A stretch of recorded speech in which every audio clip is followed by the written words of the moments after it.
Hello friends, मैं रोहित। स्वागत है आपके अपने चैनल में।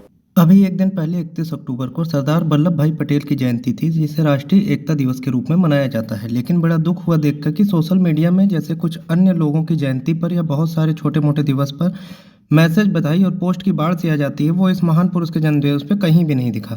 बल्कि बहुत सारे बच्चों, युवाओं को इनके बारे में पता तक नहीं है। मौजूदा राजनीति में देश को जिस हिसाब से जाति, धर्म इत्यादि में फंसा और बांट दिया गया है, उसी की भेंट ये राष्ट्रीय एकता दिवस भी चढ़ गया कि बस एक जाति और वर्ग विशेष ने इसे सिर्फ अपनी बिरादरी के चंद लोगों के साथ बंद कमरों में या साल भर से धूल खा रही चौराहों पर लगी सरदार पटेल की मूर्तियों को झाड़ पोंछ कर उसे माला पहना के फोटो खिंचाकर मना लिया। वो सरदार पटेल जिन्होंने 562 रियासतों का विलय करके एक भारत का निर्माण किया, आज वही सरदार पटेल मुट्ठी भर जातियों को अपनी जयंती पर राष्ट्रीय एकता दिवस के मौके पर एक मंच पर इकट्ठा करने में हार गए।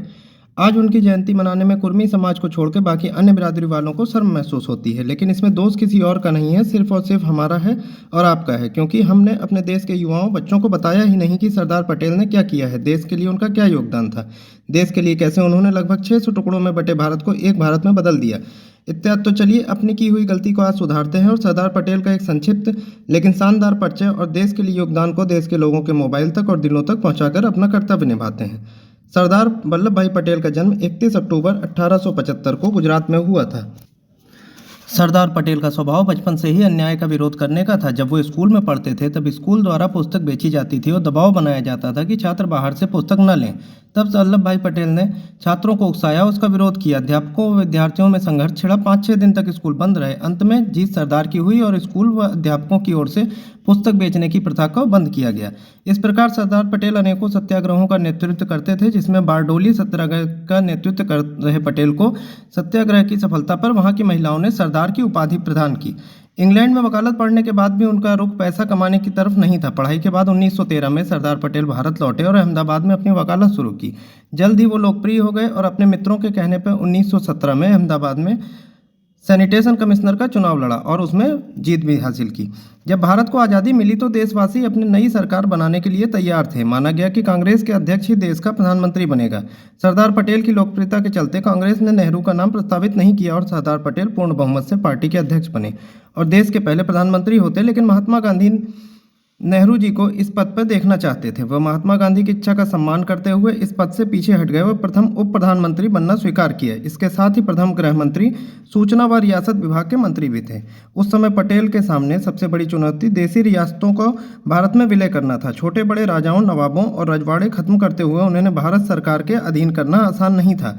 लेकिन बिना किसी जंग के सरदार पटेल ने 562 रियासतों का भारत संघ में विलय किया। जम्मू कश्मीर, जूनागढ़ और हैदराबाद राज्य को छोड़कर सरदार पटेल ने सभी रियासतों को भारत में मिला लिया था। इसमें से भी जूनागढ़ को 9 नवंबर 1947 को भारतीय संघ में मिला लिया गया और जूनागढ़ का नवाब पाकिस्तान भाग गया। और सरदार पटेल 12 नवंबर को जूनागढ़ पहुंचे, जिन्होंने भारतीय सेना को इस क्षेत्र में स्थिरता बहाल करने के निर्देश दिए और सोमनाथ मंदिर के पुनर्निर्माण का आदेश दिया।